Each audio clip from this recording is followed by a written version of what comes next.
Buenos días, tengan todos y todas. Hoy es 12 de marzo del año 2022 y vamos ya en el segundo bloque del ciclo 01-22. Ya estamos en la clase número 8, que el tema de la clase son las propiedades periódicas de la tabla periódica, valga la redundancia.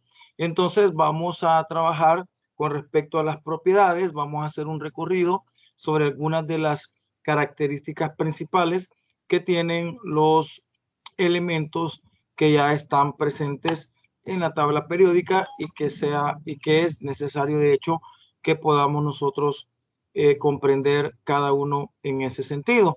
Así que voy a iniciar y voy a compartir la pantalla.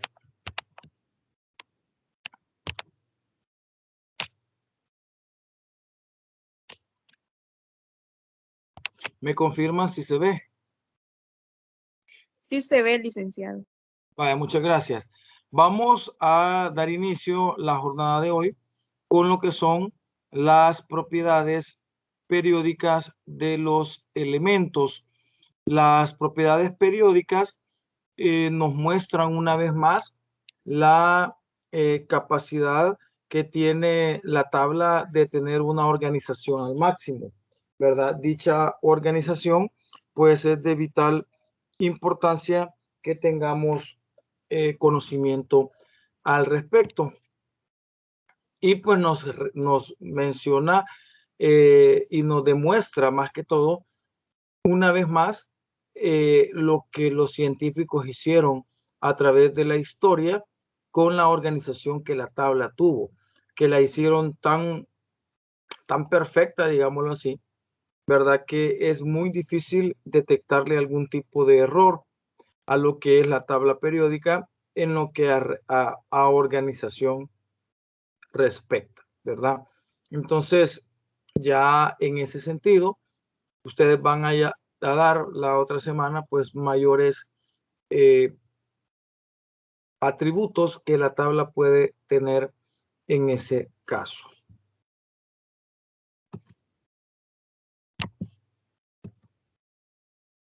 Vamos a iniciar en este sentido con lo que es el carácter metálico. Debemos de reconocer que la tabla periódica tiene elementos que son metales, elementos que son no metales y elementos que son metaloides o semimetales. Entre ellos, pues, hay características que van a ser mencionadas posteriormente y como los metales, por ejemplo, que nos puede mencionar o nos puede decir de que son buenos conductores de la electricidad.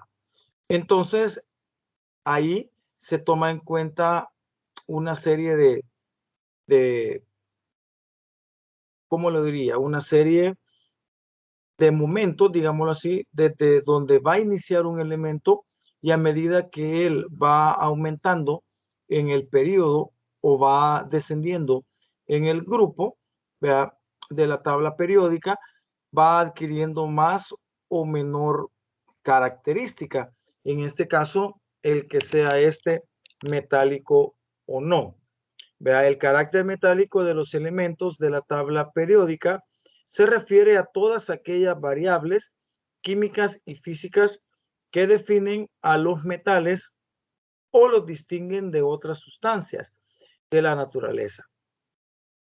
Por lo general son sólidos brillantes, densos, duros, con altas conductividades térmicas, eléctricas, moldeables y dúctiles.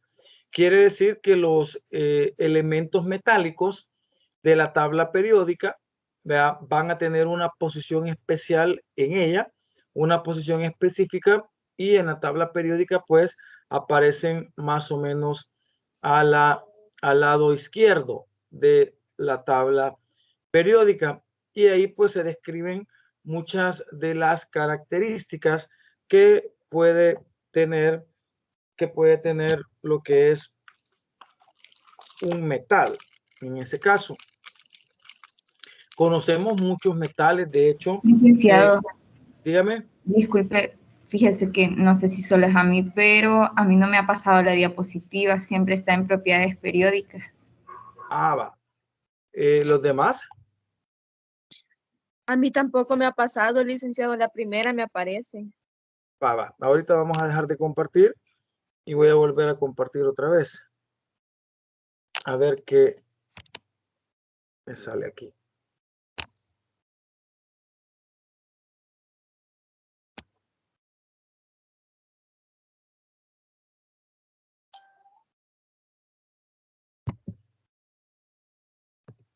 ¿Y ahora?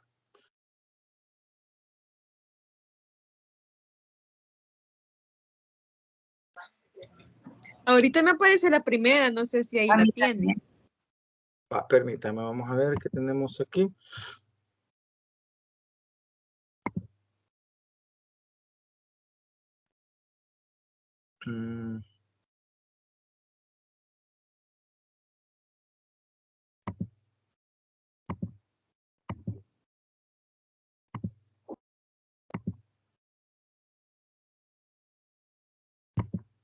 Permítanme.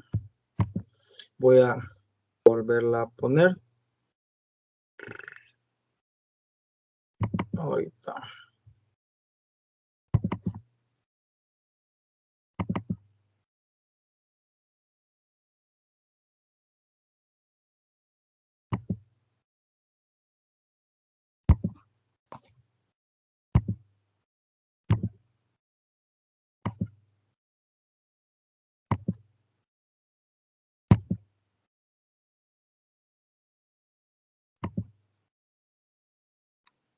Va, vean ahora.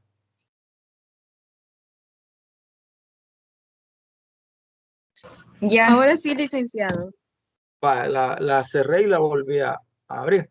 Vaya, gracias que me avisaron. Siempre cualquier cosita, no tengan pena de interrumpirme, no hay problema. Oye, vaya, entonces conocemos muchos metales, de hecho, ya en nuestra vida cotidiana. Podríamos mencionar, por ejemplo, el oro, ¿verdad? La plata, el cobre, que son conocidos.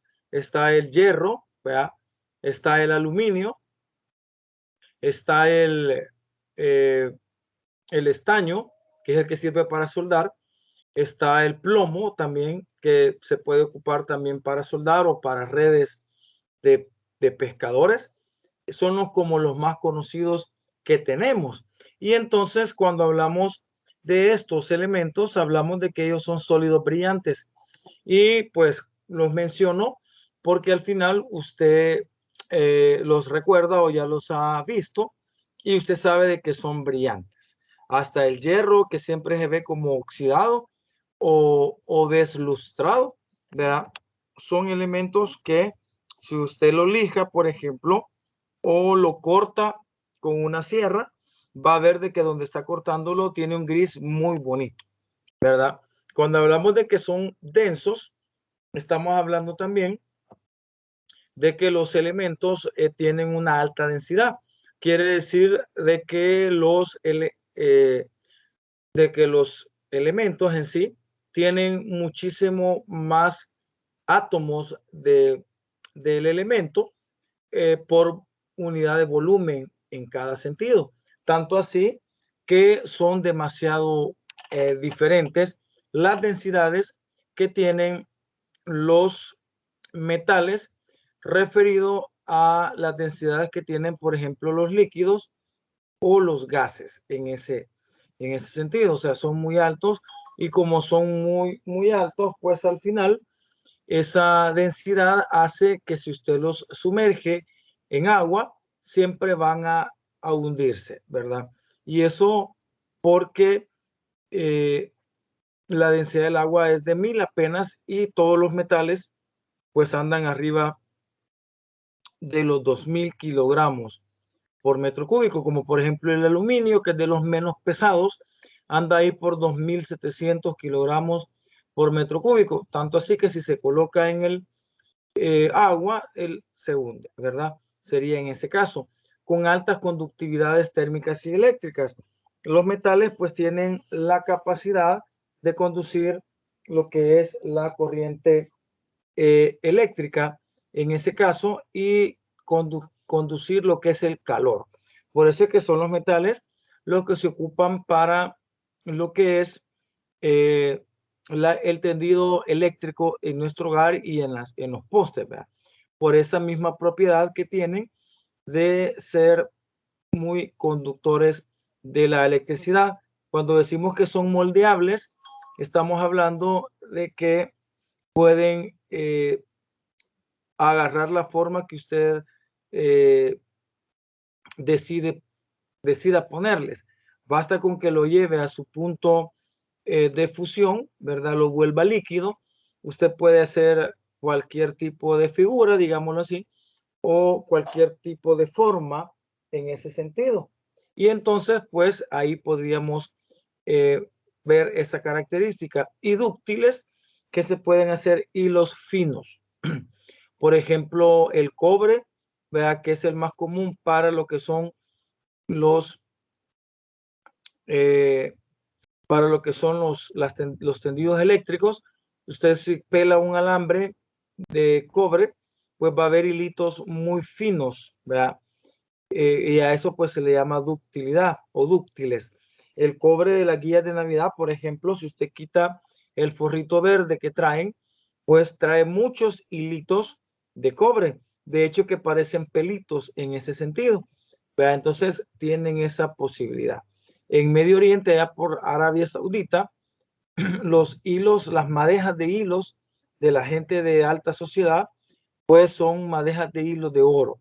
Y en las máquinas de coser, para hacerle los mantos a las que reinas o condesas, no sé cómo le llaman, pues la cosida la hacen con hilos de oro, ¿verdad? Y eso es por su alta ductilidad. Más que hablar del carácter metálico, podemos hablar, porque eso es lo que nos va a, digamos, a interesar, aparte de conocer sus propiedades y sus características, también reconocer en una tabla periódica hacia dónde se orienta cada uno de los elementos. Y entonces observamos esa tabla periódica y nos tiene dos flechas, ¿verdad? En un grupo, ¿verdad? El carácter metálico va a descender. Vea la flecha que tiene en ese caso esta flecha. Miren, en un grupo va a descender. O sea, de arriba hacia abajo. El elemento que esté más por debajo va a ser más metálico, ¿verdad? Y en un periodo, pues va a aumentar de derecha a izquierda. Quiere decir que un elemento, mientras más a la izquierda se encuentre, más metálico va a ser, ¿verdad? En ese caso, eso se puede mencionar. Si agarramos nosotros una tabla periódica, ¿verdad? Podríamos observar, por ejemplo, el elemento 12, que es el magnesio, ¿verdad? Y por debajo está el elemento 20, que es el calcio. Entonces podríamos asegurar que el calcio, que es el 20, va a tener mayor carácter metálico que el 12, que es el magnesio. Significa que es más metálico el calcio referido al magnesio.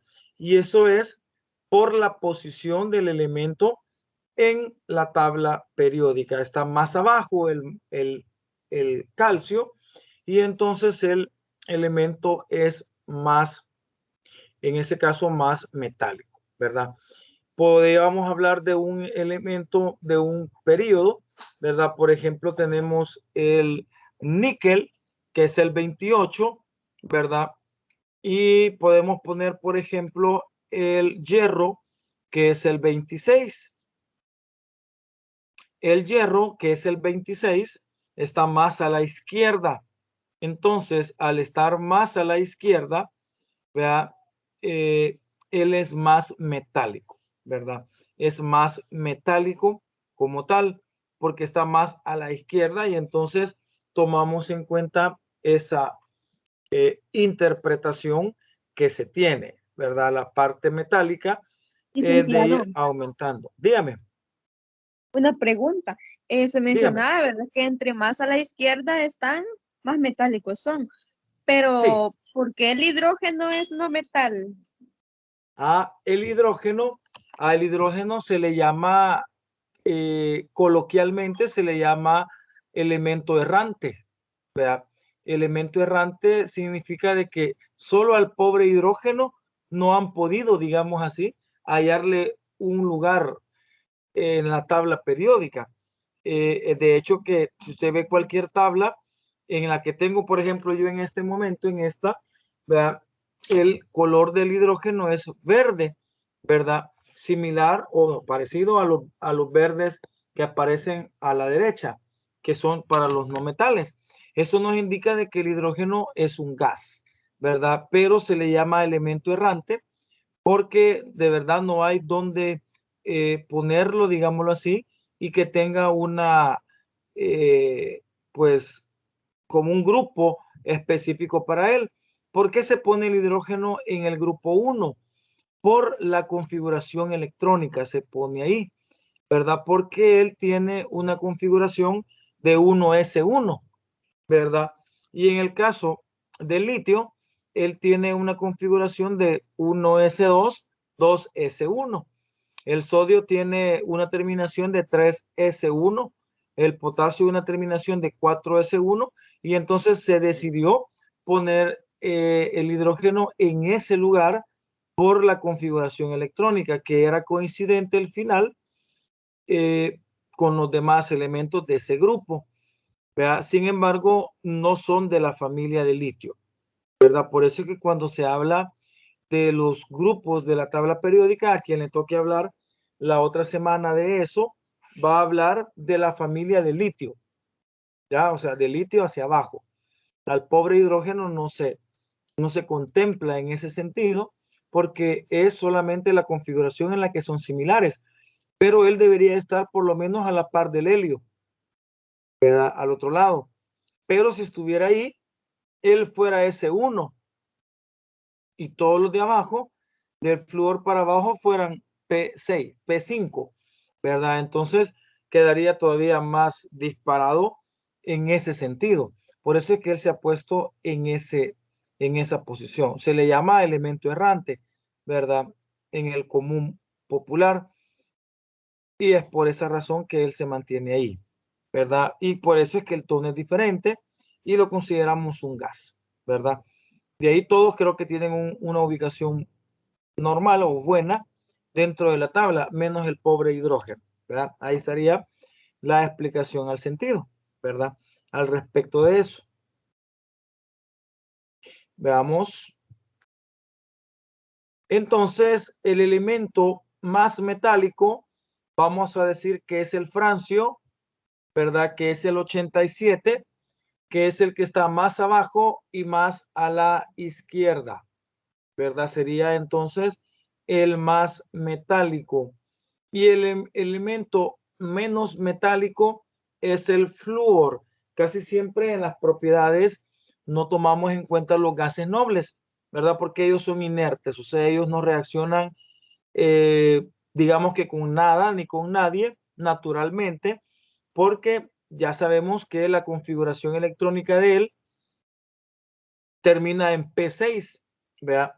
Y entonces tiene su última capa llena, cumple el octeto, tiene su última capa llena y al final ellos no pueden combinarse naturalmente, insisto, porque no hay un espacio en los orbitales de los gases nobles. Entonces casi no se toman en cuenta.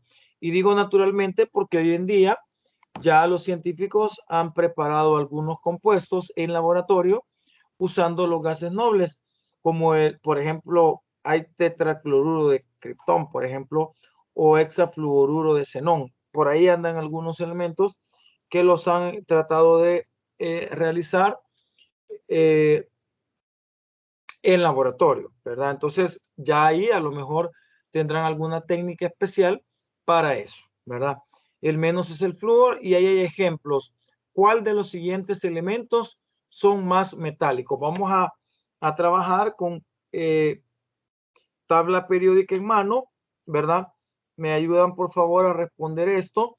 Entre el litio y el potasio, ¿cuál es el elemento más metálico? Voy a buscar en todo eso otra tabla que tengo por aquí. ¿Cuál es el elemento más metálico entre el litio y el potasio, entre el bario y el plomo y entre el zinc y el cesio? ¿Verdad? Acá pues vamos a ver lo que es la posición de hecho del elemento en la tabla, y eso pues nos va a dar la idea de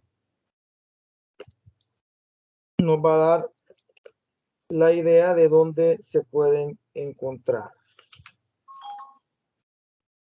Me dicen ahí, en el primer caso, ¿cuál es el elemento más? Licenciado, sería la opción A.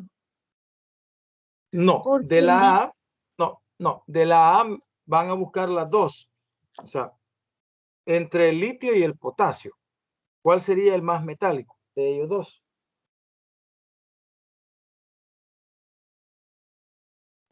No Entre sería el el litio, potasio. ubiquémonos, el litio es el número 3, muy bien, y el potasio es, ahorita ando buscando una tabla periódica para mandárselas. El litio es el 3 19 y el es. potasio es el 19, ¿verdad? Entonces ahí el más metálico en efecto es el potasio, ¿verdad? El más metálico en efecto es el potasio. ¿Por qué?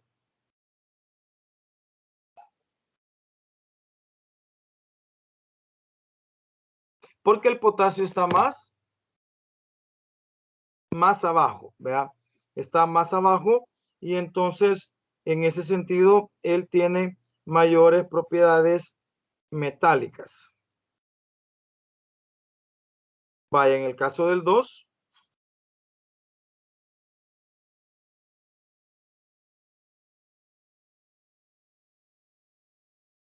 ¿cuál sería? sería bario. Entre el bario y el plomo. El bario sería, lo vamos a buscar primero, es el 82 es el plomo y el bario es el 56. el 56. Entre el bario y el plomo, ¿cuál es el más metálico? El que está más a la izquierda. ¿Cuál es el que está más a la izquierda? Bario. El bario, ¿verdad? En ese sentido, ese sería el elemento más metálico. Ando buscando una tabla que yo quiero mandárselas, pero no la encuentro. Por eso estoy aquí un poquito, quiero ver esta, es que no, cuando se amplía se pierde. No agarra resolución. Les quería mandar una tabla con las propiedades periódicas, pero veo que se pierde la imagen. Va, entonces sería el bario, ¿verdad? Está más a la izquierda. Este está más abajo, ¿verdad? ¿Sí? Y este está más a la izquierda.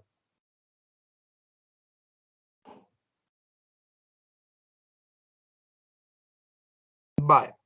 Entre el zinc y el cesio, busquemos entre el zinc y el cesio, ¿cuál es el elemento, en ese caso, más metálico? Entre el zinc y el cesio. Sería el cesio. El cesio es el 55, ajá, y el zinc sería el 30.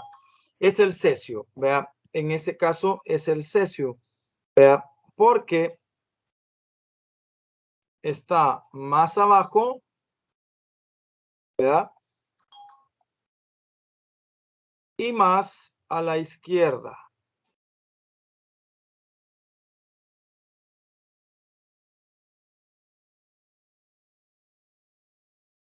En ese caso sería el cesio porque está más abajo y más a la izquierda en ese sentido.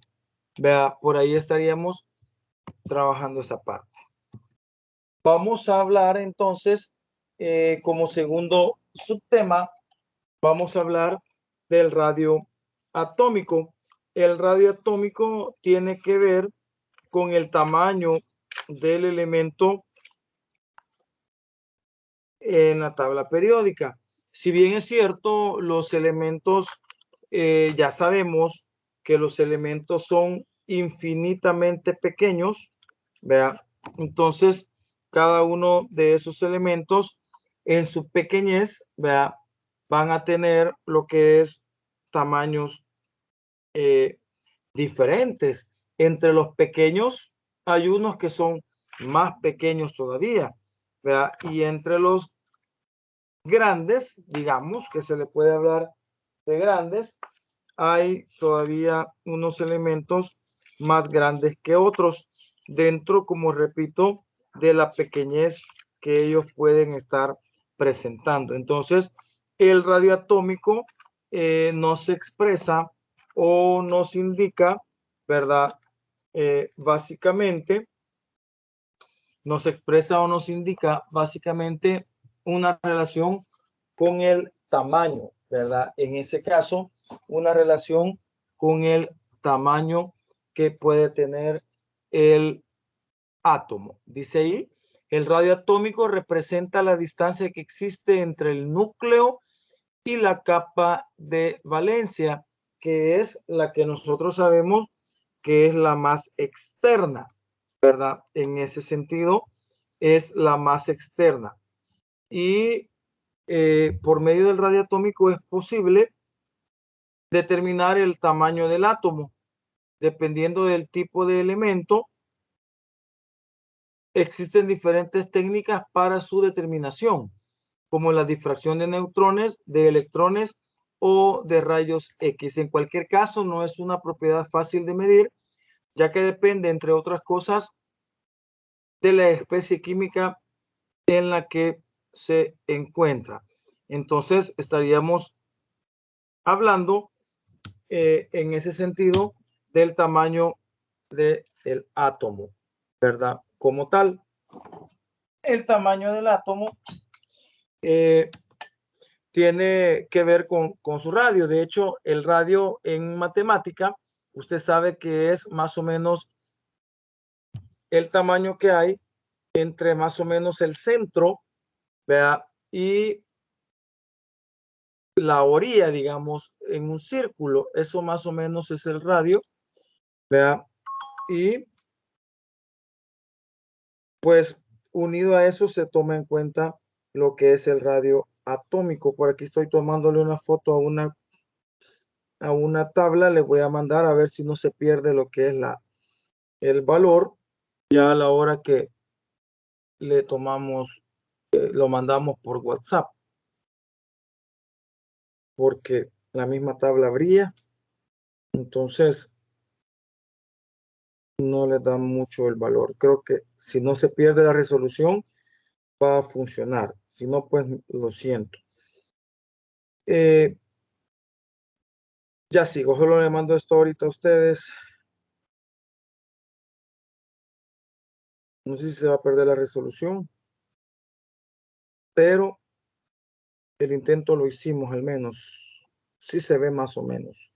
Esa tabla es una tabla que yo tengo acá, vea que es más o menos como digamos la mejorcita tabla para mencionar lo que es las propiedades periódicas de los elementos. Vean, no sé si le alcanzan a observar ustedes, se lo acabo de mandar por ahí para que vean si se observa algo. Vean, para tener una idea, esta tabla exactamente quería buscar en internet y no la hallé, cabal esta, pero no sé, no creo que no está, ¿verdad? Así que Más o menos eso es lo que estaba haciendo aquí. Ahorita. Vaya, entonces vamos a seguir con el tamaño del átomo al que se le llama pues radio atómico. En los grupos, el radio atómico aumenta con el número atómico, es decir, hacia abajo. En los periodos disminuye al aumentar Z hacia la derecha debido a la atracción que ejerce el núcleo sobre los electrones de los orbitales más externos, disminuyendo así la distancia núcleo-electrón.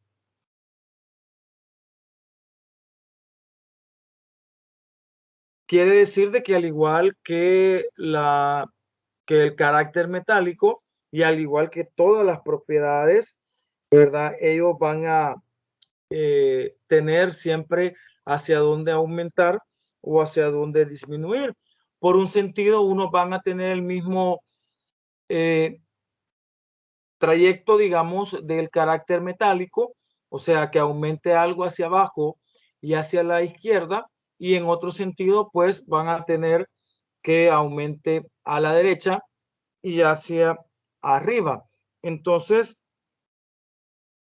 por ahí habría que ver. En el caso del radio atómico, aumenta con el número atómico. Quiere decir que va a ir al contrario de lo que eran las propiedades metálicas, ¿verdad? Él va a aumentar hacia la derecha, ¿verdad? Y en los periodos disminuye al aumentar Z hacia la derecha debido a la atracción, vea, que ejerce el núcleo sobre los electrones de los orbitales.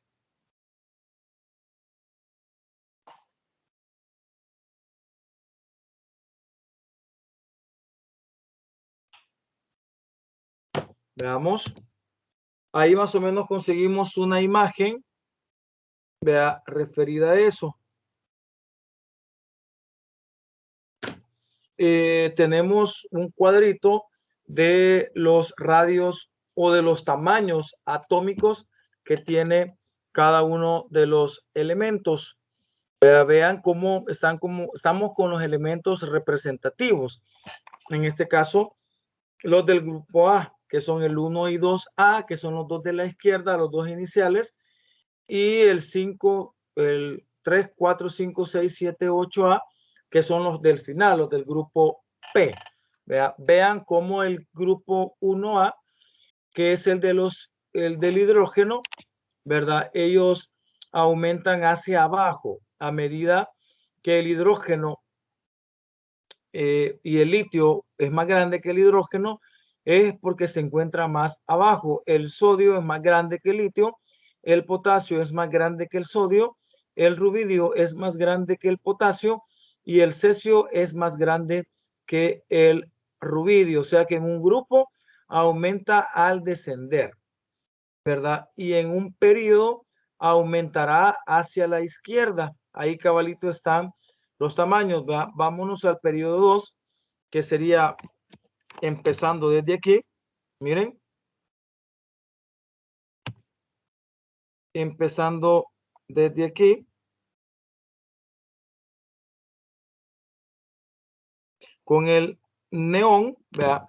El neón sería el más pequeño, el flúor, el que va a la izquierda más grande, el oxígeno, el nitrógeno, el carbono, el boro, el berilio y el litio. En ese sentido, son los tamaños que van aumentando, en ese caso, hacia la izquierda, ¿verdad? Podemos observar cómo es el aumento. La razón creo que lo menciono en la siguiente diapositiva. Si no, pues lo digo ahorita. Mientras más grande es hacia abajo, es porque tiene más capas electrónicas. Y eso va a depender de lo que es, va a depender de lo que es las capas en ese sentido. Y van a ser más grandes a la izquierda porque el núcleo tiene, en ese caso, menos protones. Y al tener menos protones hay una atracción menor, por lo que el electrón queda más alejado en ese sentido. Creo que aquí lo puse y lo mencionaba en ese caso. Lo hice hacia a mano, digamos, para que tengamos una idea. Dice, por ejemplo, los grupos. Vea, por ejemplo, hemos agarrado el grupo 1A, vea, empezando de litio. El litio, por estar en el grupo A, 1A o estar en el periodo 2, vea, tiene únicamente 2 capas. Vea, y el último electrón está en la capa segunda. El sodio, por estar en el periodo 3, tiene 3 capas y entonces el electrón, que es de la última capa, está más alejado y es más grande. El potasio tiene 4 capas, tiene un tamaño mayor, y el rubidio pues tiene en este caso pues 5 capas y tiene un tamaño más grande. Entonces yo le he puesto ahí que mientras más abajo está, más capas tiene, y al tener más capas pues evidentemente va a ser más grande el elemento en ese caso. Si nos vemos en un periodo, en los periodos tienen la misma capa. Por ejemplo, todos los del periodo 2 tienen 2 capas. Vea, todos los del periodo 3 tienen 3 capas y así sucesivamente. Sin embargo, a medida que voy de izquierda a derecha, el elemento es más pequeño porque tiene más protones. Y al tener más protones, vea, en el flúor, por ejemplo, ahí aumenta la atracción y por ende es más pequeño, es algo así como que lo comprime más. No es lo mismo que yo tenga, por ejemplo, al berilio, que en su núcleo tiene 4 protones, aquí tiene 4 protones, que el flúor acaba de tener 9 protones en el núcleo. Entonces esos 9 protones van a aumentar la atracción de ellos sobre el electrón. Por cierto, son cargas positivas versus cargas negativas. Va a haber atracción en ese caso, vea, para que se comprima más en ese sentido el electrón, ¿verdad? Entonces, esa es la explicación de por qué el tamaño varía en los grupos y en los periodos. Vaya, me ayudan por favor. ¿Qué elementos de los siguientes poseen un mayor radio atómico? Vean ahí y me avisan.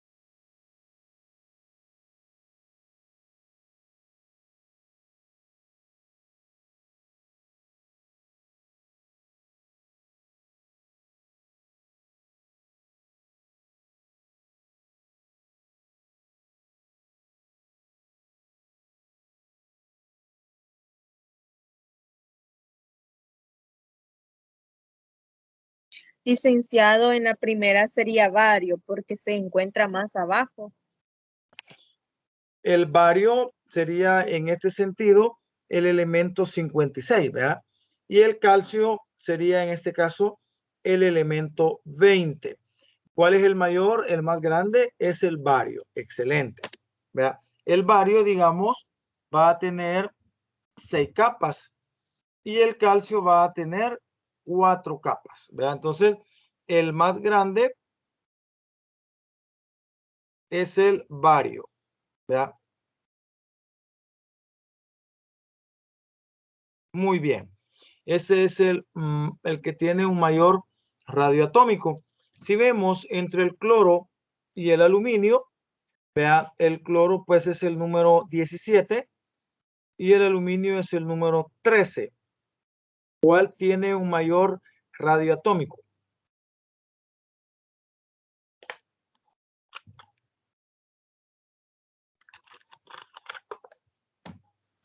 El aluminio. El aluminio tiene un mayor radio atómico, excelente. El aluminio está más a la izquierda, entonces tiene menos protones y al tener menos protones, pues la atracción electrostática es menor y el electrón puede estar un poquito más alejado del núcleo, ¿verdad? Por lo que es el excelente, el aluminio es el que tiene mayor radio atómico. En ese caso el cloro pues tiene 17 protones y el que tenga 4 protones más, ¿verdad? Lo hace que esté más comprimido, digámoslo así, y entonces el electrón quede más cerca en ese caso.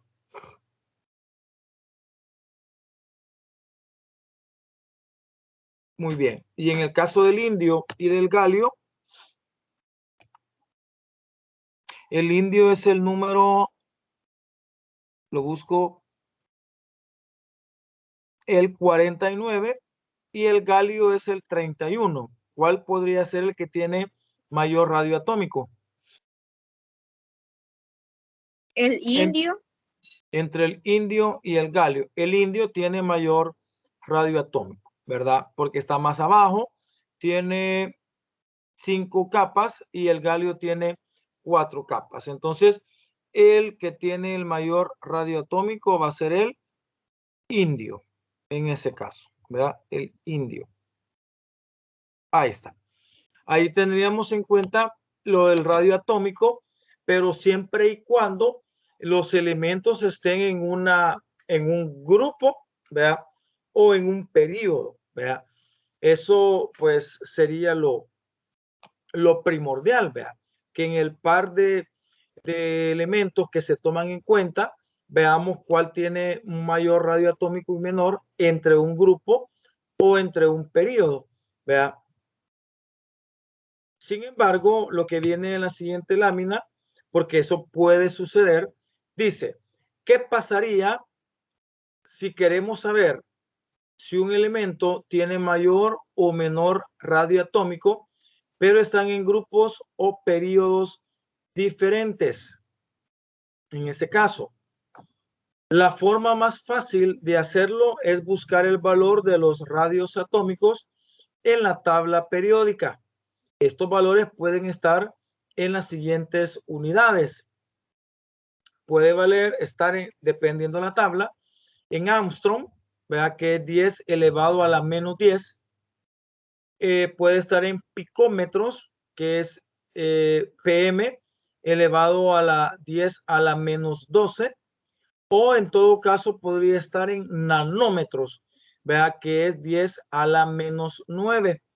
¿Verdad? Entonces, en la parte que les mandé de la tabla periódica, no sé si alcanzan a ver los valores del radio atómico en la tabla que les mandé.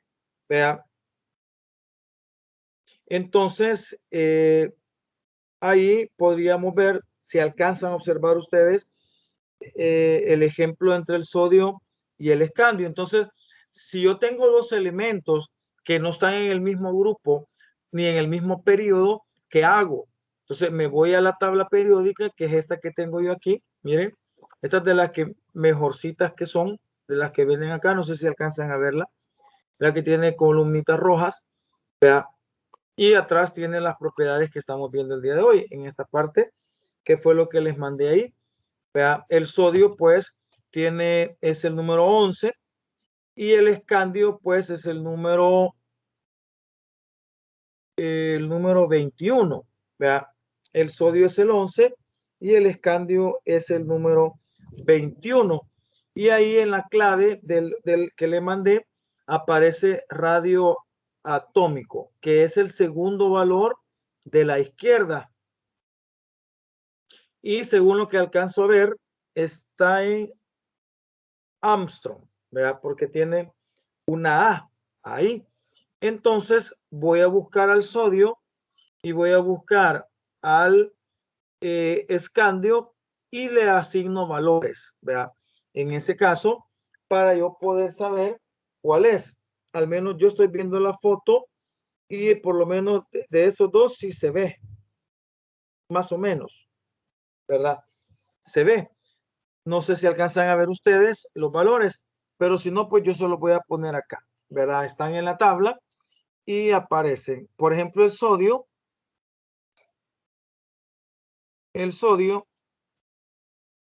tiene un valor de 1.90 Armstrong.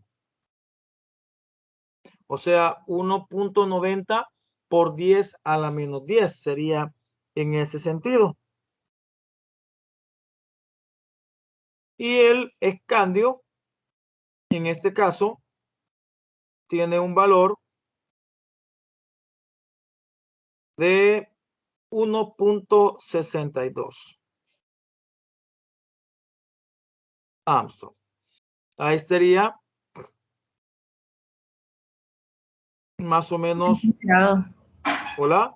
Disculpe, ¿a dónde ves si es Armstrong o picómetro? En esta tabla está en la clave. No sé si alcanza a ver si señalo aquí. En esta clavecita, que es el segundo elemento, no, el segundo valor de la izquierda, ahí dice, hay una rayita que dice radioatómico y después de la palabra atómico está una A. Fíjense que no sé si es porque ya estoy choca, pero no logro leerlo. Sí, es que no es eso. Sería en este caso la tabla. Voy a volver a mandar otra foto, tal vez sale todavía mejor. Ajá, no se mira. O si no, realmente. me permite, tal vez le puede tomárselo directamente foto a ese espacio, no sé, digo yo. Ah, va, ya le entendí. Ya, perfecto. Ajá, exactamente. Ahí está, ahí sí va a quedar bien. A la parte de la clave va. Sí, gracias, oiga. Bueno, ahorita se los mando. Por eso he estado aquí.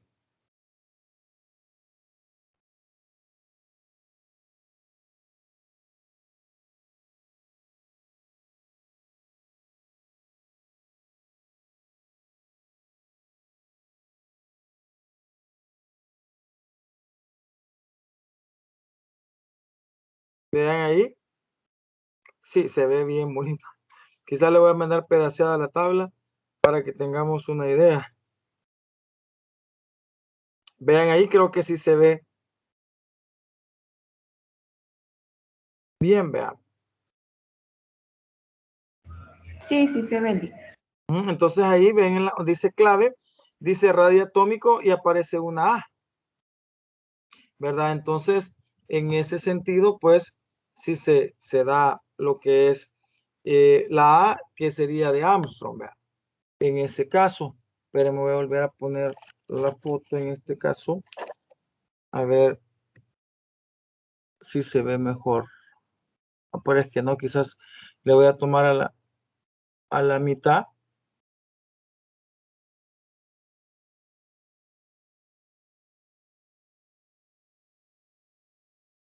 Permítame.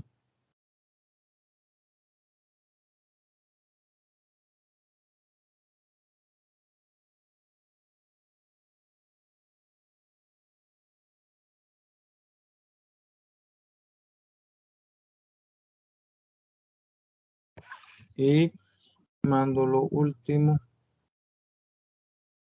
de los.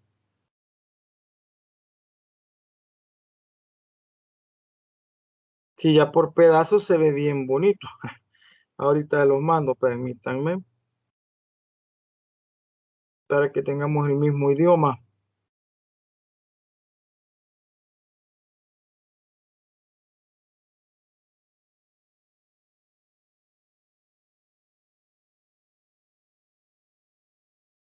Ahorita.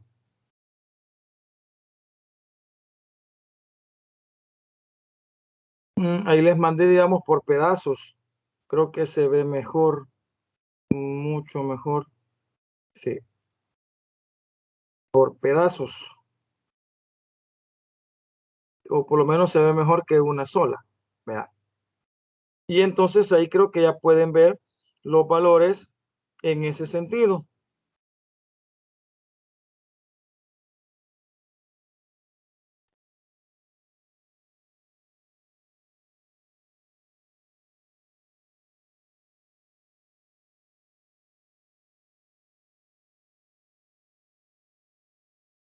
Vaya, ahí pues lo pueden observar y ya tendríamos lo que es el valor del sodio y el valor del escandio. Tenemos un valor de 1,90 Armstrong versus el valor de 1,62 Armstrong en ese sentido, por lo que el más grande en este caso es el sodio, ¿verdad?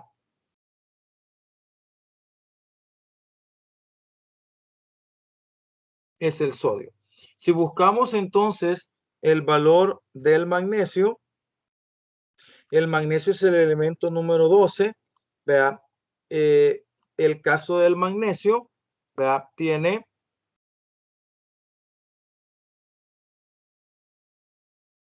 un valor de 1,60 Armstrong. Es el número 12. Y el valor del bismuto, el bismuto está en el 83 BI. Vea, el bismuto en este caso es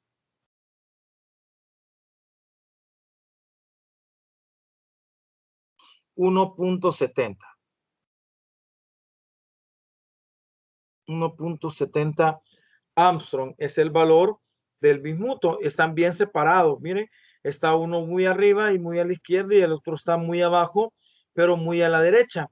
Entonces, en ese caso, la única forma de poder saber cuál es más grande es agregándoles el valor. En este caso el valor de del radio atómico como tal. Entonces acá pues nos vamos a inclinar que es el bismuto, ¿verdad? El bismuto, el elemento que tiene un mayor radio atómico porque tiene un valor de 1,70 Armstrong. Ahí está una idea, por ejemplo, el yodo, ahí está en picómetros, vea el yodo que es el elemento número 53, solo para que tengan una idea. Tiene un valor de 133 picómetros. Ahí pues se ha usado otra tabla. Y el litio tiene un valor de 152 picómetros. Y por lo increíble que parezca, el litio con solo 2 capas es más grande que el yodo que tiene 2, 4, 5 capas, ¿verdad? En ese sentido. Entonces, más o menos hicimos el tamaño para que tengamos una idea. Miren, el litio es más grande. A pesar de tener menos capas, acá predomina la atracción de los protones. Quiere decir que tiene 2 capas, pero como solo tiene 3 protones en el núcleo, los electrones están muy lejos de él porque no hay mucha atracción. A pesar de que el yodo tiene 5 capas, ¿verdad? Tiene 53 protones en el núcleo y eso lo va a comprimir de manera tal que quedan las 5 capas más comprimidas, ¿verdad? Que lo comprimido que puede quedar en ese caso el litio. Por lo que traté de que se observara que el litio tiene un tamaño más grande, ¿verdad? A pesar de que solamente tiene 2 capas. De ahí la importancia que reviste el hecho de poder, pues, tener una idea al respecto, ¿verdad? De eso. El otro valor que nos va a dar bastante idea sobre el tamaño es el radio iónico. El radio iónico es, al igual que el radio atómico, la distancia entre el centro del núcleo del átomo y el electrón estable más alejado del mismo, pero haciendo referencia no al átomo, sino al ion. Este aumenta en la tabla de derecha a izquierda en los periodos y de arriba hacia abajo en los grupos. Cuando hablamos de radio atómico, estamos hablando del tamaño del átomo. Cuando hablamos de radio iónico, estamos hablando del tamaño del ion. O sea, el tamaño nuevo que adquiere un átomo cuando gana o pierde electrones. O sea, cuando el átomo se convierte en una especie cargada eléctricamente, o sea, un ion. Si el elemento gana electrones o si el elemento pierde electrones, su nuevo tamaño, que es al que se le va a llamar radio iónico, se le va a tomar en cuenta con otro valor de tamaño. Por eso dice ahí que el radio iónico es igual al que el radioatómico, o sea, mide lo mismo, solamente que en el primer caso mide el tamaño del átomo neutro y en el segundo caso mide el tamaño del ion, o sea, del átomo ya cargado positivamente y negativamente. Este aumenta en la tabla de derecha a izquierda en los periodos, o sea, de derecha a izquierda y de arriba hacia abajo en los grupos. Tiene el mismo valor, no, el mismo sentido del radio atómico, que aumenta de izquierda a derecha, no, de derecha a izquierda y de arriba hacia abajo. En el caso, el radio iónico. Vean más o menos cómo va variando en este caso. Miren, lo voy a tomar como tal. Están expresados en PM, dice acá, o sea, en picómetros, ¿verdad? Por ejemplo, el litio, este es el átomo. Aquí vamos a poner que los azules son el átomo, el átomo neutro, ¿verdad? Por lo que va a ser, en este caso, este es el radio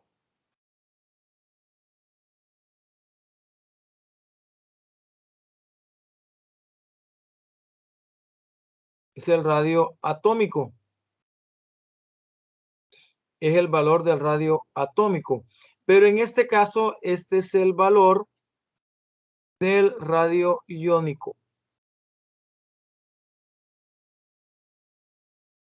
En este caso.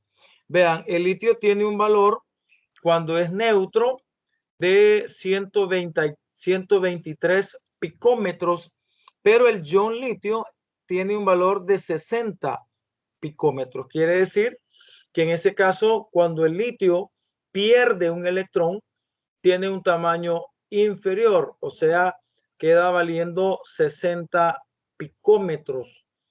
¿Vea? Y esto se explica más o menos así. Tiene que ver con el tamaño. El litio, que es el elemento 3, tiene dos capas, donde en las capas tiene 3 electrones. Pero si pierde uno,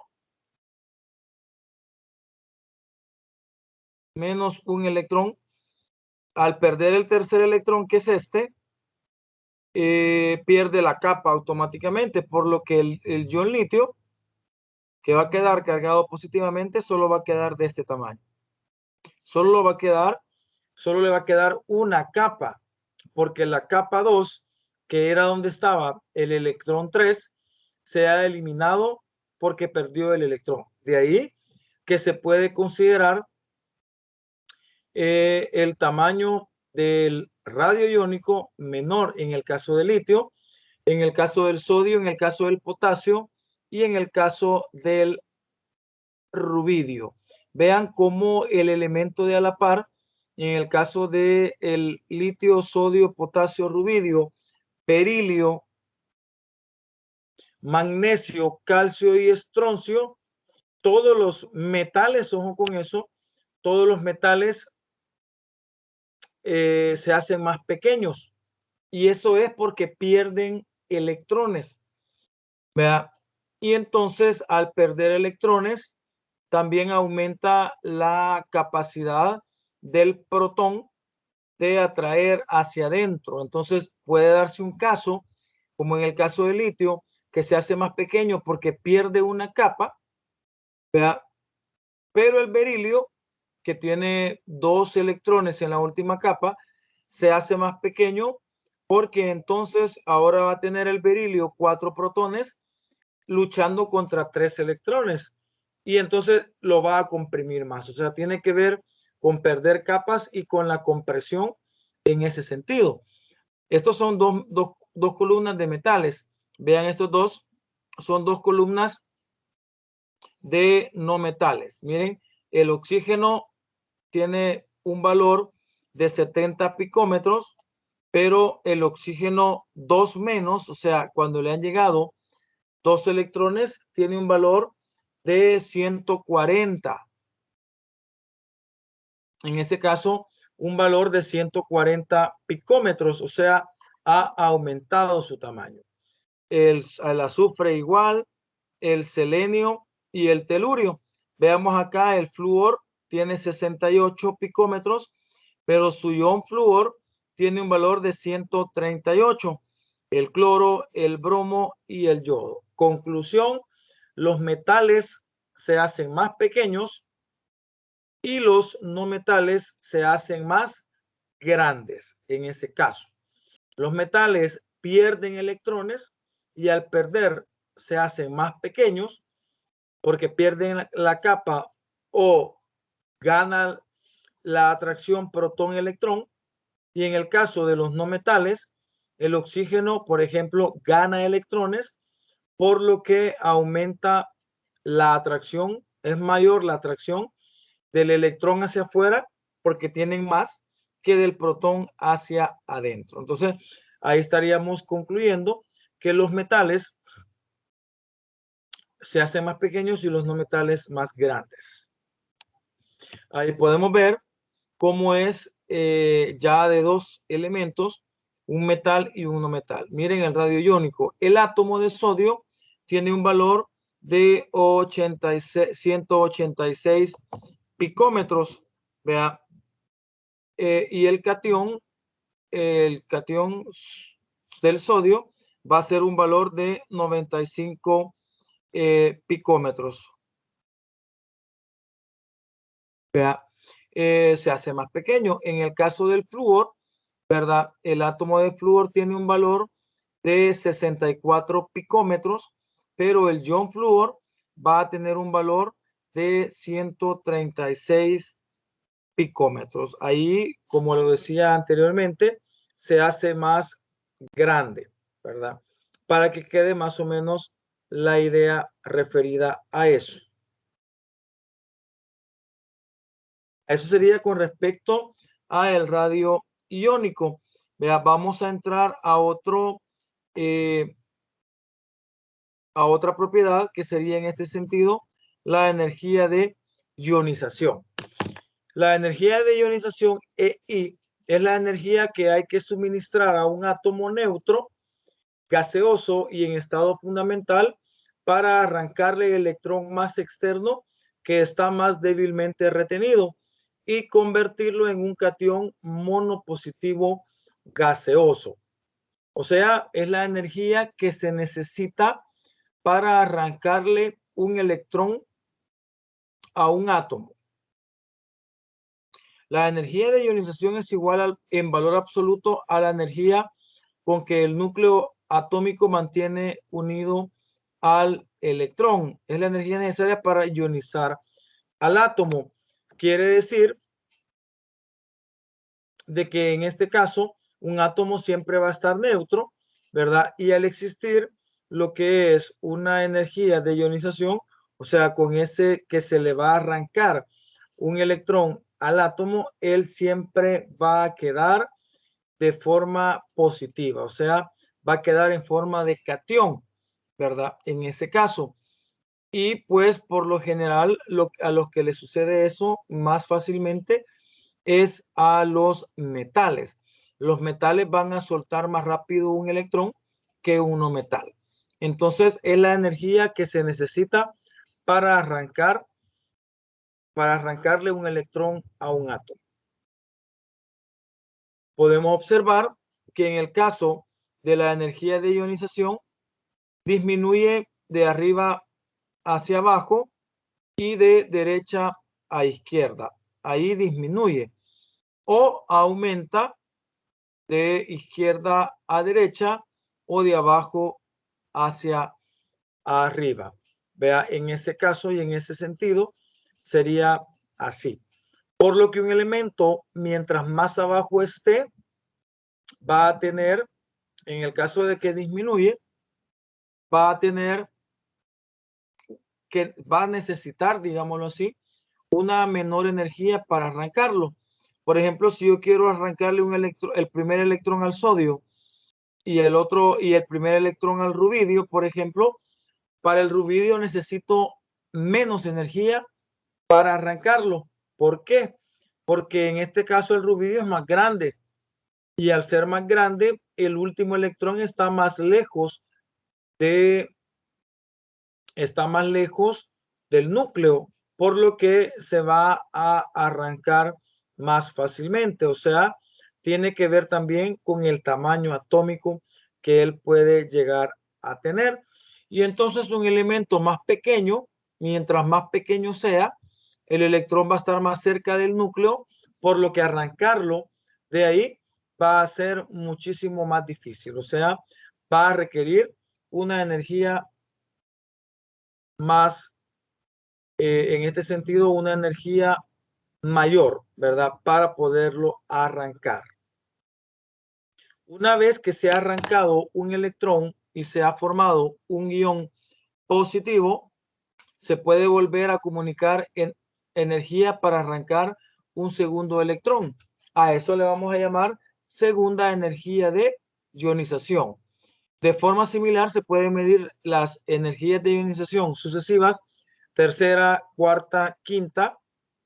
Y en la siguiente diapositiva vamos a ver la secuencia de la segunda, tercera, cuarta energía necesaria de ionización para arrancar un electrón, porque también no es cierto que solo se puede arrancar un electrón del átomo, sino que se pueden arrancar más. Pero obviamente, para cada electrón arrancado, vea, que existe, vamos a tomar en cuenta algo. Permítame, voy a recibir una llamada.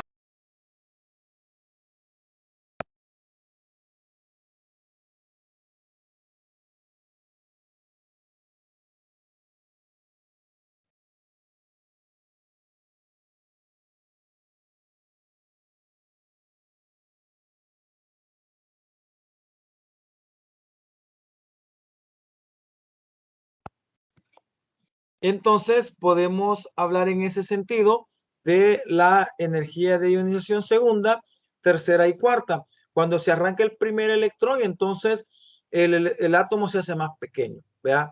Por lo que arrancar el segundo va a ser mayor la energía que necesita para arrancarlo. Para arrancar el tercero, si arrancaron dos, cada vez va a ser más pequeño, porque entonces gana la atracción del protón sobre el electrón para comprimirlo en ese caso, ¿verdad? Entonces, veamos la tabla en ese sentido. Ahí está. Energías de ionización sucesivas para los primeros 12 elementos, ¿verdad? Está medido en kilojoules sobre mol. Es la unidad de medida. Kilojoules sobre mol.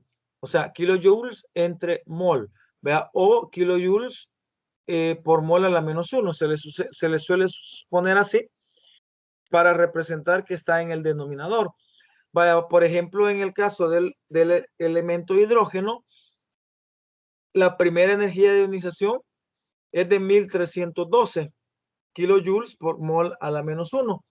En el caso del helio, vea, el helio, obviamente el hidrógeno solo tiene una energía de ionización porque es nada más un electrón el que tiene. Pero en el caso del helio, la primera energía de ionización tiene un valor de 2373. Vea, kilojoules por mol a la -1, la energía necesaria para arrancar el primer electrón. Pero después que se arranca el primer electrón, se hace en ese sentido más pequeño el helio, ¿verdad? Y entonces para arrancar al segundo electrón se van a necesitar 5248 kilojoules por mol, ¿verdad? De energía para arrancarlo. Puede notar usted o puede observar que a medida que cada elemento va teniendo una segunda energía, una tercera energía de ionización, el elemento va necesitando más energía para arrancar al siguiente, en ese caso al siguiente electrón, por la razón que ya le mencioné, que por cada vez se hace más pequeño, ¿verdad? Entonces, ya ahí pues aparece esa tabla de energías de ionización para los primeros elementos en ese sentido. Pueden ver que se necesita bastante energía para ser arrancado de ahí. Ejemplos, ¿qué elemento de los siguientes pares necesitará más energía de ionización para arrancar su primer electrón? Si estamos en el mismo grupo o en el mismo periodo, feliz. Nosotros vemos nada más la secuencia sobre el grupo y sobre el periodo, pero si están en grupos distintos o en periodos distintos, también en la tabla que les mandé las fotos, ¿verdad? Aparece, se le llama energía primaria de ionización. Solamente sacan, pone en la tabla periódica el valor de la primera energía de ionización, que en este caso sería el valor 1, 2, 3, 4, el cuarto valor de la columna de la izquierda, el valor de la energía primaria de ionización o la primera energía de ionización. Buscamos entonces el potasio y el arsénico. En el caso del potasio es el 19 y el arsénico es el 33. Los dos están en el mismo periodo, por lo que quien necesita más energía de ionización para arrancar su primer electrón. ¿Será el potasio o será el arsénico el que necesita la mayor energía de ionización para ser arrancado? Si no se recuerdan, veamos mayor energía. Acá la energía mayor va de izquierda a... Entonces, de los dos, el que esté más a la derecha. ¿Quién está más a la derecha, el potasio o el arsénico? El arsénico. Excelente. El potasio es el 19, ¿vea? Y el arsénico es el 33, ¿vea? Por lo que el que necesita mayor energía para arrancarse es el arsénico, ¿vea? Porque está más a la derecha. Muy bien. ¿Quién necesita mayor energía para arrancarse entre el bromo y el flúor? El bromo es el 35, el flúor es el 9.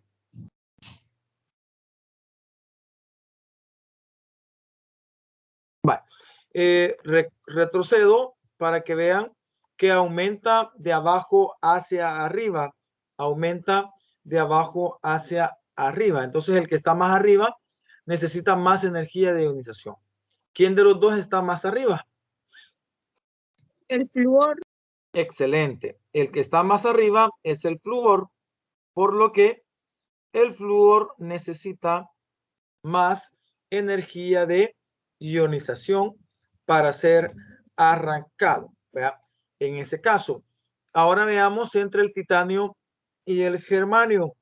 El titanio es el elemento 22 y el germanio es el 32. Y los dos están en el mismo grupo. No, perdón, en el mismo periodo.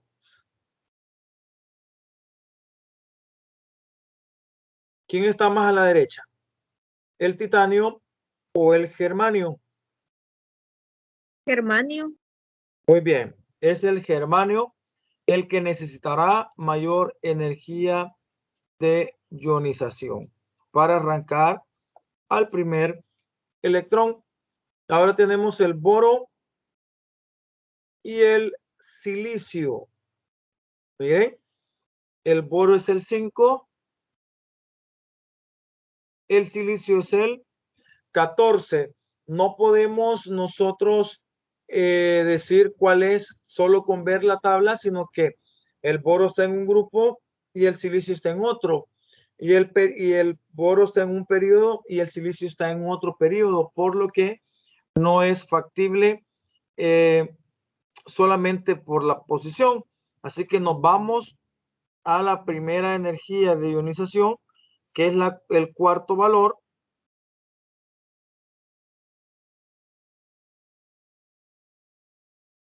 Y entonces hablamos de que el boro tiene un valor de 191. El boro tiene un valor de 191. No dice qué unidad es, ¿verdad? A lo mejor sean kilojoules o joules, pero vamos a ver el número. Y el silicio tiene un valor de 188. Tiene un valor de 188, ¿verdad? Entonces, ¿cuál podría ser en ese sentido? Vea, ¿cuál podría ser en ese sentido? Sería el boro entonces. En ese caso, el que tiene mayor energía de ionización es el boro. Excelente. El que tiene mayor energía de ionización es el boro, ¿verdad? En ese sentido, es el boro, ¿verdad?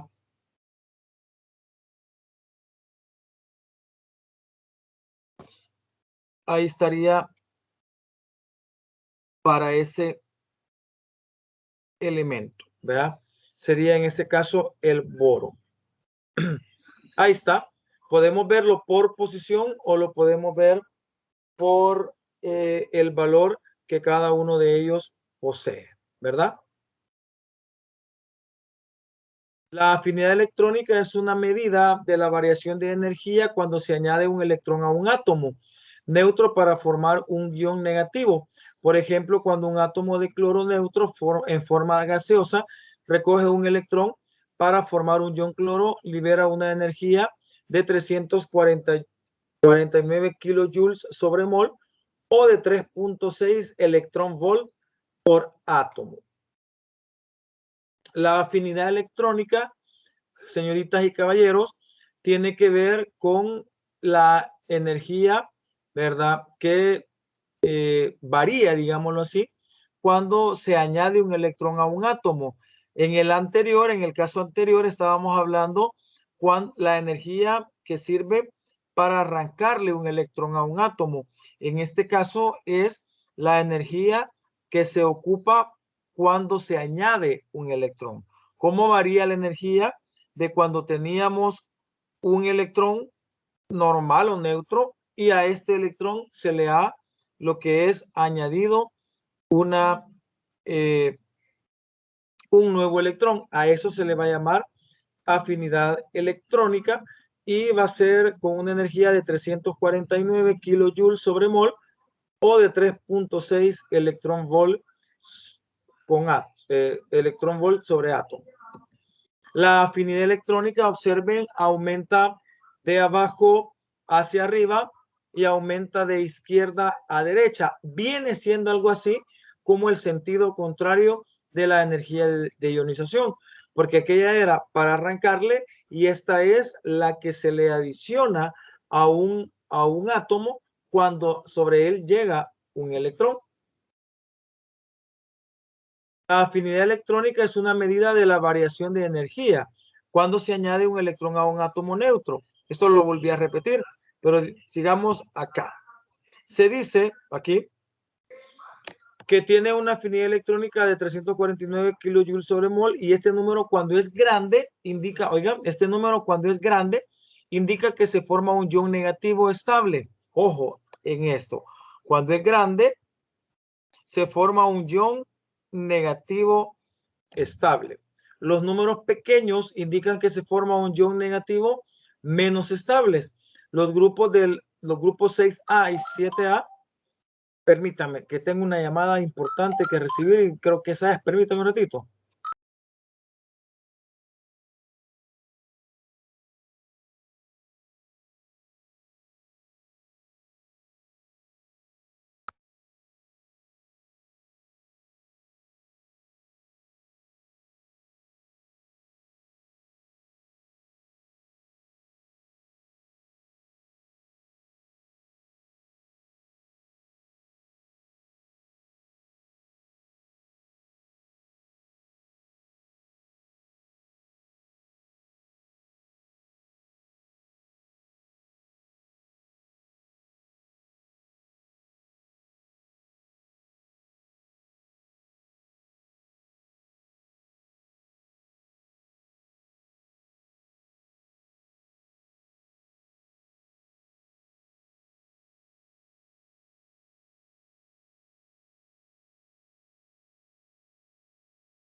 Perdón por la interrupción, jovencitos, ahí me van a disculpar infinitamente, pero de verdad estaba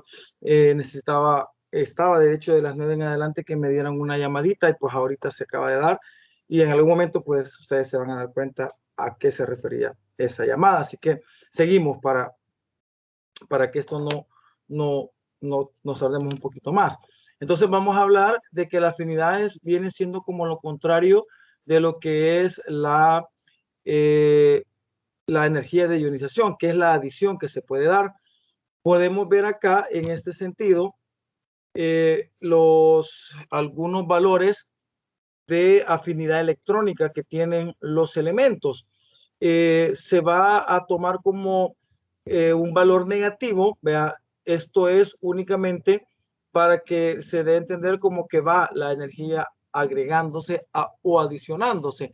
Anteriormente, pues se mencionaba que los elementos del grupo 7A, 6A y 5A, digamos así, son elementos que van a estar, digámoslo así,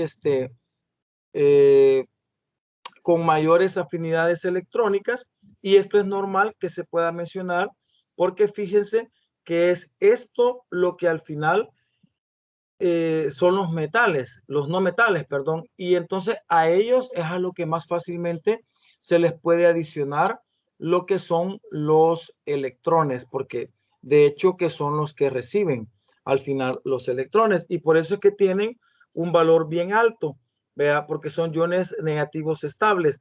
Los elementos como el litio, el potasio, el sodio tienen valores bajos porque a lo mejor se podría adicionar otro electrón sobre ellos, pero la naturaleza de ellos es la pérdida de electrones, ¿verdad? En ese caso es la pérdida de electrones por ahí, ¿verdad? Entonces el grupo 2A y el grupo 8A no forman iones negativos estables. El grupo 2A, que es el de los alcalinotérreos, ese grupo no forma para nada, no forma iones negativo, ¿vea? Ya lo voy a mencionar en la siguiente diapositiva, me parece. Eso es en kilojoules sobre mol, los valores, ¿vea? El otro valor sería en electrón volts, ¿vea? En electrón volts se trabaja exactamente igual, son valores más pequeños, pero igual siempre se observa que en el grupo 6A o 7A, pues están los valores más, en ese caso, los valores más pequeños, más altos, perdón, como 341, 362, 337, ¿verdad? En ese sentido. Así que por ahí estaría, también está la conversión de 1 kilojoules mol, equivale a 0.010.364 electrón volt sobre átomo, ¿verdad? En ese sentido se toma así. Algunos elementos, ahí está lo que les mencionaba, como los alcalinotérreos, o sea, el grupo 2, no muestran tendencia a captar electrones debido a que tienen completa la subcapa 2s. El grupo del nitrógeno tampoco tiene tendencia a recoger o a coger electrones, dado que supondría comenzar a completar la subcapa NP. Algunos elementos pueden coger más de un electrón, pero solo se desprende de energía en la primera captura. El resto son endotérmicas. O sea que cuando capturan energía tienden a hacer reacciones exotérmicas, o sea que liberan energía, pero en los demás casos son endotérmicas. Ahora, los alcalinotérreos en este sentido no forman parte de este grupo o de este equipo, ¿verdad? No forman parte de este grupo o de este equipo porque al final, en ese caso, ¿vea? Ellos tienen llena la capa 2s, por lo que es bien difícil que se le pueda llegar a adicionar otro electrón, ¿vea? Porque el último orbital, digámoslo así, está lleno, al igual que los de P6, el último orbital, pues también está lleno y no puede recibir ningún electrón más, ¿verdad? En ese sentido. En general, la afinidad electrónica aumenta hacia la derecha y hacia arriba, con las excepciones del grupo 2 y 15. Conviene conocer otra expresión a esta regla que encontramos en el grupo de los halógenos. El cloro tiene mayor afinidad electrónica que el flúor debido a su pequeño tamaño, el flúor presenta repulsiones electrónicas importantes que dificultan la captura del electrón, explicando así un valor de afinidad electrónica inferior al cloro. El tamaño tiene que ver en ese caso con la afinidad electrónica que él puede tener, y rescatar las excepciones del grupo 2, que ya mencioné por qué, y el grupo 15 porque inicia en ese caso también el grupo P. Vea, por ahí. Y para ir finalizando, vamos a hablar un poco de lo que es la electronegatividad. La electronegatividad se define como la capacidad de un elemento para atraer hacia sí los electrones que lo enlazan con otro elemento. Esta propiedad periódica nos permite predecir la polaridad del enlace formado entre dos átomos, así como el carácter covalente o iónico del mismo. La electronegatividad está relacionada con la energía de ionización y la afinidad electrónica. Un átomo con una afinidad electrónica muy negativa y un potencial de ionización elevado presenta una electronegatividad alta, como el caso del cloro y del flúor. ¿Vea? El cloro y el flúor tienen afinidades electrónicas muy negativas y un potencial de ionización, o sea, una energía de ionización también muy elevado, o sea, cuesta arrancarles también electrones por su pequeñez, ¿verdad? Por el contrario, átomos con baja potencial electrónico, bajo potencial de ionización, tienen una electronegatividad pequeña. En este caso son los elementos alcalinos. Ahí. La electronegatividad entonces aumenta, por tanto, hacia la derecha y hacia arriba en la tabla periódica. Ahí podemos observar cómo la electronegatividad puede ir aumentando hacia la derecha y puede ir aumentando hacia arriba en ese sentido.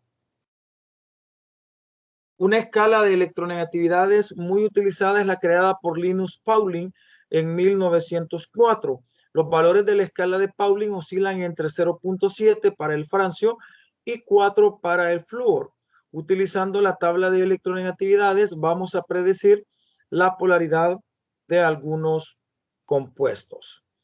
No de todos, ¿verdad? Por ejemplo, el flúor 2, la electronegatividad del flúor es 4. Ya vamos a ver una tabla de electronegatividades, y si no, también aparece en la tabla que les mandé la imagen. La electronegatividad del flúor es 4. La diferencia de electronegatividad entre los átomos que forman el enlace es 4 menos 4, 0. Se trata de un enlace covalente apolar. Estamos hablando de la electronegatividad. Vea, como es flúor 2, quiere decir que hay 2 flúor.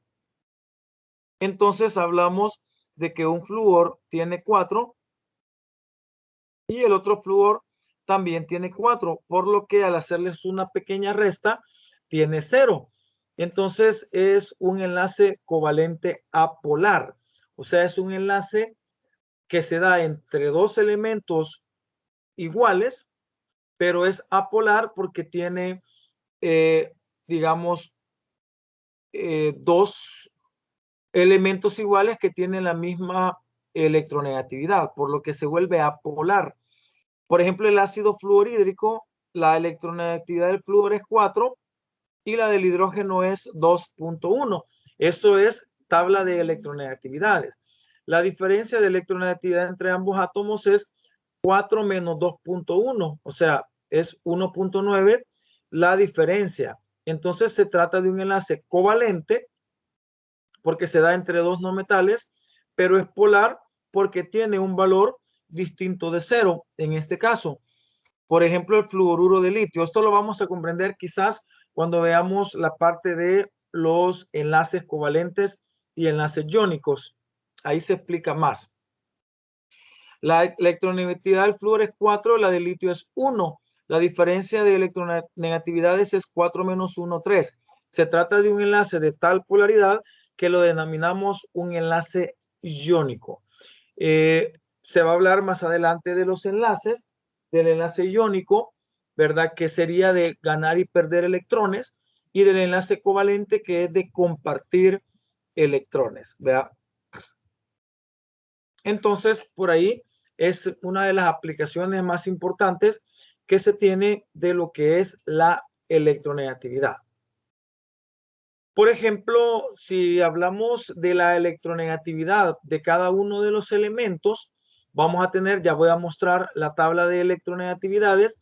Si al restar como restamos anteriormente las electronegatividades, la diferencia, o sea, la resta es menor o igual a 0.4, vamos a decir que el elemento el compuesto es covalente no polar. O sea, es muy bajita la diferencia por lo que es no polar. Si hablamos de 0.5 a 1.7, ¿verdad? Vamos a hablar entonces de que es un enlace covalente polar. Por lo general se va a dar entre dos elementos no metálicos, ¿verdad? No metálicos y que tengan un valor entre 0.5 y 1.7. Y los dos elementos no metálicos pues van a ser en ese sentido, los dos elementos no metálicos van a ser diferentes, ¿verdad? Un elemento como el ácido fluorhídrico, que es HF. Si es mayor a 1.7 la electronegatividad, la diferencia, pues vamos a estar frente a un enlace iónico. Eso se va a ver en su momento más adelante. Ahí está, por ejemplo, una tabla de electronegatividades. Si no, pues aquí tenemos también en la tabla que les mandé, tenemos la electronegatividad de Pauli, que es el valor número 5 en el lado izquierdo, ¿verdad? Que está por debajito cabal de la primera energía de ionización. Ahí está los valores de electronegatividad.